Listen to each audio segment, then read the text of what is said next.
Që është ftyra ndryshe kur foli për diçka që përfitojnë shikues, sepse emisioni Familja Jon ka një mision të tillë ku mundohem që çdo të mirë përfitim, qoftë edukim, qoftë edhe përfitim direkt, indirekt, financiar, jo financiar, për shoqërinë ta sjelli, ta shpalosi me shumë dashni të madhe sepse mbi gjitha këtë mision kemi. Kështu që unë të doja, pavarësisht që femnave ju japim përparësi, doja të filloja me Denionin, dhe të herë filloj jetë. Ta shumë një më pakicë këtu.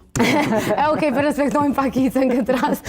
A di po ndina e lirë se filloj jetën e kom pas gjatë kolege, kemi punu bashkë në Klan Kosova, kështu që po ndina e lirë mi thonë prit pak që të filloj. Kemi pas mision të përpashkët. Gjithmonë, edhe ajo që na kanë bajt është gjithmonë kjo misioni për me ndihmu të tjerët. Denion, unë e thash që projekti Green Energy Future, kur e tham, duke sikur unë kam shumë informacion. Me të drejtën, edhe unë nuk më dash me hi me lexu, e me marrë vesh pak më shumë, e sidomos me informu shikues.